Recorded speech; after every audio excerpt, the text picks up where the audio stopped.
Speaking of young girls that DW had as his There you go. protagonists at times. Speaking of just weird old timey stuff. Yeah, a lot of Uh, that in this one. I know where you're going. let's talk about Daddy Longlegs. Yeah. Weird title. Didn't know what it was gonna refer to. I mostly Is it a associate. spider movie? Could be. So yeah, this is Sorry, an arachnid movie. spiders are arachnids. But are Daddy Longlegs spiders? I think Yes, because they they are. have fewer. They have No, fewer legs, no, right? they have 8 legs. They just fall off a lot. Seriously? Yeah. Huh. Yeah, Okay. you'll often see them walking around with 7 legs, but Poor Daddy. yeah. No, there's a lot of that in this movie.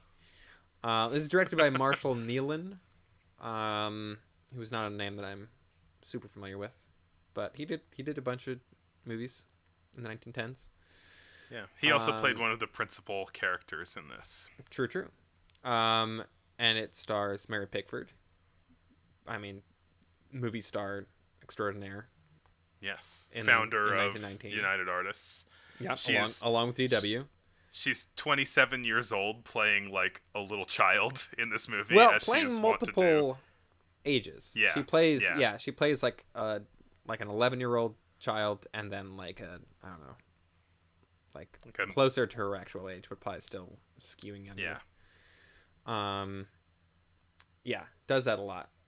I think this is a good example of that for sure. But we start with a bunch of crossfades showing two babies being born, one into wealth, one into poverty. And we kind of start by following Jerusha, or Judy, who is played by Mary Pickford, and immediately we get into the owner of the orphanage. Also got their wealth through convict labor, and it sort of compares convict laboring to the orphanage, and like crossfading between like working on the railroad and all the children. Kind of based. Kind of based. And immediately I was like, oh man, this movie isn't messing around. um This is primarily a comedy, but there are moments where it gets like real serious. oh yeah, there I wrote down a bunch of jokes about Mary Pickford playing a child, and how it's sort of a Pen 15 situation. The Hulu show Pen 15 being adult actors playing children. Also, get some rest. What's another joke? Get some rest, tall child. I always like making jokes by prefacing it as, I wrote a joke down. Here it is. So she wants to unionize with the other orphans. Oh my god, it's so good. It's so Um, funny. She gets detention for refusing to eat prunes and telling the other orphans not to. Yeah, she said, the life of us orphans is one darn prune after another. And then a comrade says, us boys is with you. Starvation until we croak. And so they go on a prune strike, which it literally says prune strike on one of the title cards. Yeah. And there is a big, like, California raisin ass prune in the background with eyes and a mouth. Oh yeah, all the intertitles in this have like pictures, or a lot of them do. It's seeming to become They're, like almost more like little common paintings these days, like to have like bespoke pictures for title cards, which I love is fun. that. Yeah, Yeah. I think it's great. So her and another kid get sent to sit outside, and start praying for some food, just as a man walks by and throws some sandwiches and booze over the wall into their orphanage. And so the kids drink the booze, and suddenly the buildings start like swaying or rocking back and forth, which is a cool effect. Yeah, like a full 50% of this movie is kind of like orphanage hijinks. Yeah. And like after they get drunk, like she starts like they go back inside because they're afraid the buildings are gonna fall on top of them, and she starts like sliding on banisters, and she slides on the banisters, like 3 banisters, and then her butt catches on fire. As that'll happen. As kids. you do. Yeah. Like, and like there's a little kid, like, who is an actual child and not Mary Pickford, doing some like pretty solid like All the- Chaplin-esque physical comedy when he's drunk. All the other children are, much like Ben 15, played by actual children, and it's just this weird adult woman walking around being like, I'm a little child. She sells it okay. I think she sells it okay. She sells it okay. She does a good job. But it's just one of those bizarre sort of old timey movie things. That, I mean, it does still happen. Like, Little Women has a bunch of adult actors playing children, and then aging them up to play like their own ages, and it's still it's kind so of confusing. I can't tell which timeline is which. If only they shot it in two completely different color palettes like they did. Anyway, it works better in that movie than it does here. So Judy eventually meets her wealthy counterpart, the other baby that we saw at the beginning. His name is Angie, and she says, "If you're a lady, I'm glad my mother was an ash can." That's a great line. That's a solid burn. Yeah, because Angie she was found in a trash bin. Yeah, specifically. Angie is a spoiled child, being rich, and Mary Pickford wants to play with her doll, but Angie says she's sick and will get germs on my doll. I don't know if that's an explicit reference to the pandemic. I don't think it is. Oh yeah, that comes later. There's a child there's like a nice little kid in the orphanage who is like on the brink of death, and like Judy wants to share the doll with her, and yeah, there are hijinks involving Mary Pickford's Judy trying to steal the doll back from the rich girl, and she like slices its arm off while she's not looking, and she's like holding the arm and just takes the rest of the doll. But then like the moment that this gets so heavy is like the kid, she's tending to this child. It's very sweet, and then it's like the kid is literally on the brink of death, and so she's holding this sick child in her arms, and the child says, "I want my mama." And then the title card says that her mother reaches out from the darkness and she joins her mother, and then it cuts back and then the kid is dead in her arms. It's so heavy. It's sad, honestly, but I don't know how it like ping ponged from like people's butts catching on fire to this so quickly. I think it mostly sells it. Like it didn't. Yeah. I think it's pretty well, like those two kind of tones. I think it actually does sort of use them pretty effectively. And then it's right after that, but they get the sort of time jump, right? Basically, yeah, I guess so. It's a little hard to tell when she's pretending to be a child the whole time. But yeah, right, because she looks the same. It's sort of like time Yeah. jump. She's older now. She looks identical.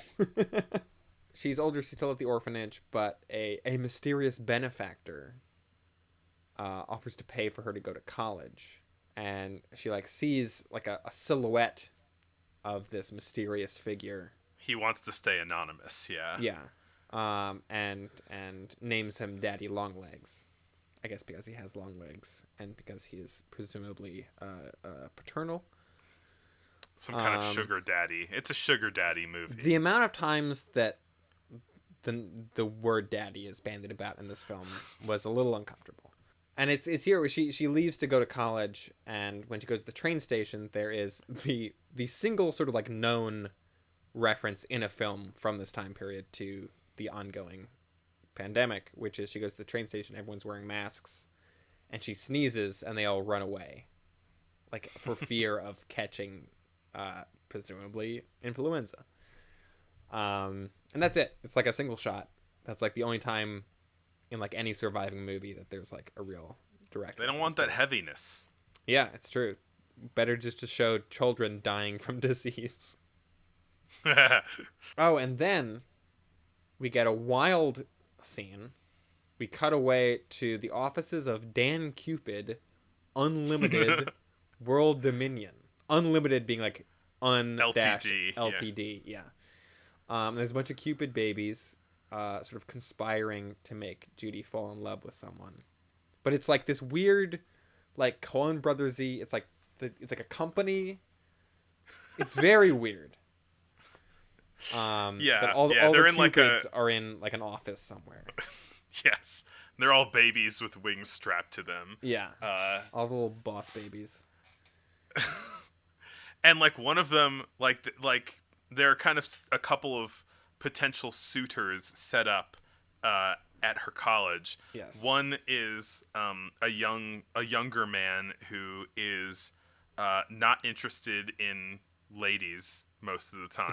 Is that Jimmy McBride?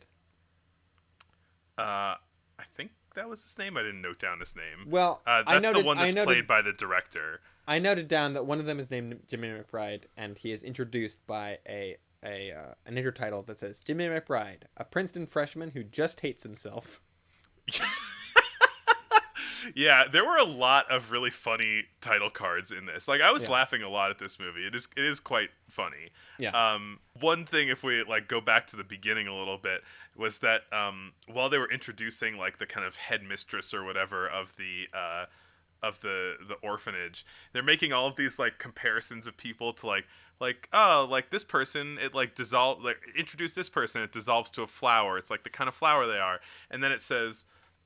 She can only be like as it's describing this lady. Yeah. She can only be described as this kind of posy, and then it just fades to cactus.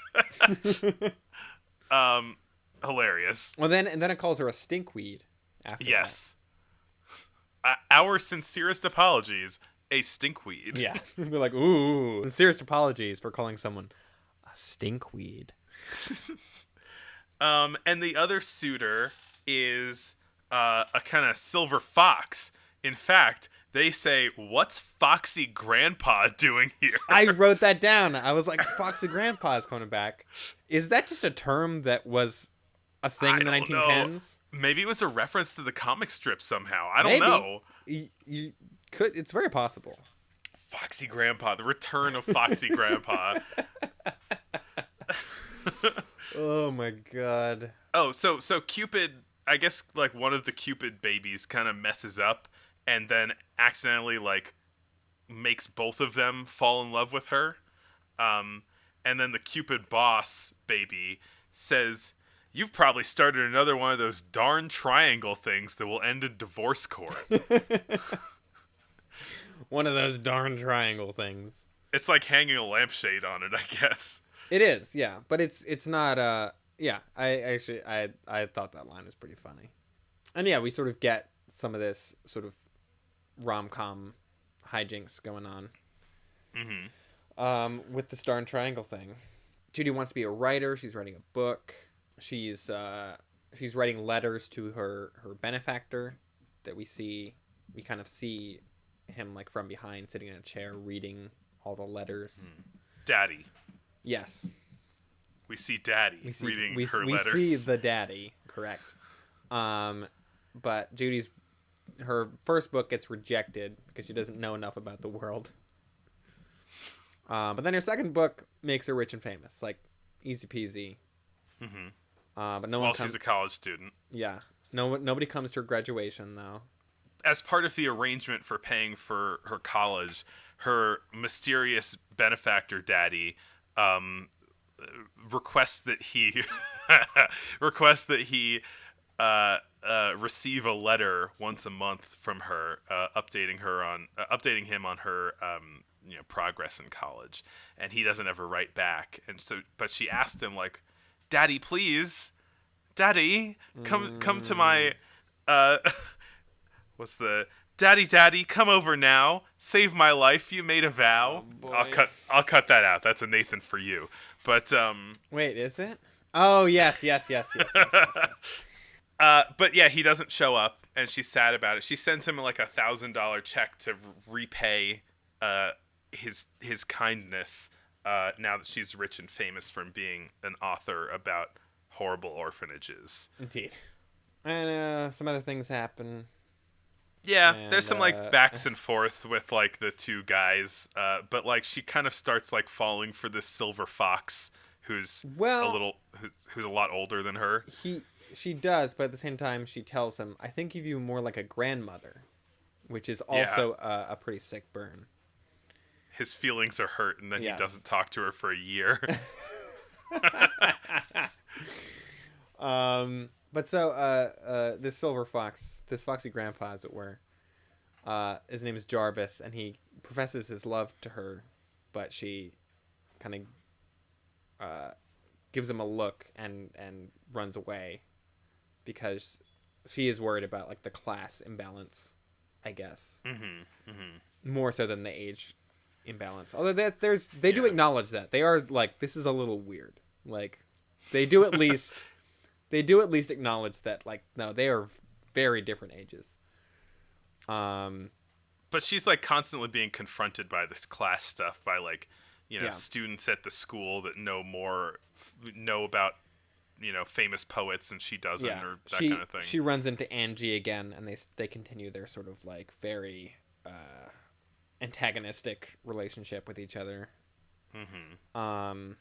She tells Jimmy McBride that she can't marry him, but he throughout this whole movie is presented as just like a big idiot.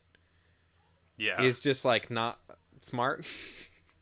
Like I don't even. It's a little strange how he's characterized. But so it's sort of like, I forget how it's worded. I didn't write down the actual wording of it, but it's like he's like not even smart enough to like for that to bother him. He's like, oh, like I didn't, you know, this woman isn't gonna marry me, but like whatever. It's weird. The triangle is kind of an afterthought in this movie almost, because like Jimmy's character feels like kind of an afterthought. Like Right, he's just yeah. this sort of like obstacle in the way of her getting with Foxy Grandpa. There's really very little dramatic tension as to like you never really expect her and Jimmy to end up together. Like And also you never like you realize pretty instantly that the Foxy Grandpa is the daddy yeah, Longlegs. The titular daddy Longlegs. right. Oh no, here it is. I did write it down. It says, "Where there is no sense, there is no feeling," and it's like Jesus. What do you got against this Jimmy guy? He's too dull.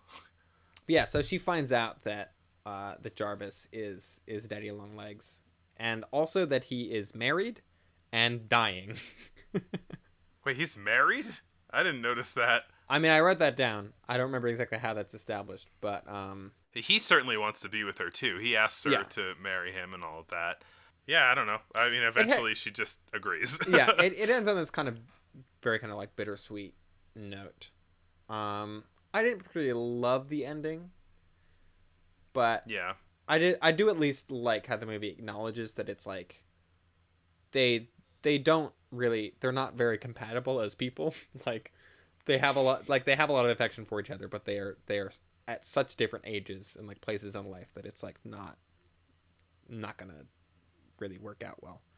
Even though it tries to sort of like put a happy button on it at the end. Yeah, I mean, I think that maybe like at this time, that age gap was like, it was like a little odd, but it wasn't like, whoa, you know? It wasn't nearly as sort of alarming as it is now. Yeah. For sure. And yeah, there's a lot of things in this that are like, it's like olden times. Here we Yeah. go. But like you said, it's I laughed a lot at this. I thought it was very funny. It's very funny, and I enjoyed it, even if there are some like weirdnesses. One kind of interesting note, this is based on a book, and in the book, Jarvis is like a socialist, and that is why he is so like benevolent. I guess the book is like mostly or entirely told in like the letters that she sends to Daddy Longlegs. So she's describing seeing Jarvis to himself, but she says he's a socialist, except thank heaven he doesn't let his hair grow and wear red ties. The two signs of a socialist. Yeah. He throws away his money on every sort of crazy reform instead of spending it on such sensible things as yachts and automobiles and polo ponies. So sensible. And then she says, I think I'll be a socialist too. You wouldn't mind, would you, Daddy? They're quite different from anarchists. They don't believe in blowing people up.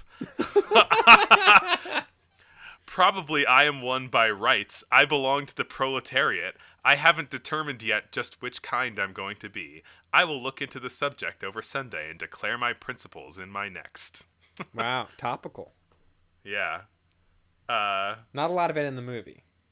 I actually don't think any of that made it in. No, there's no socialist angle in there. That's too bad. There's one little shorter thing. It's a letter that she sent to him on the 26th of December. And then she says, "My dear, dear Daddy, haven't you any sense? Don't you know that you mustn't give one girl 17 Christmas presents? I'm a socialist. Please remember. Do you wish to turn me into a plutocrat?" Yeah, so I just control F'd for the word socialist just to see what funny stuff would come up, It worked.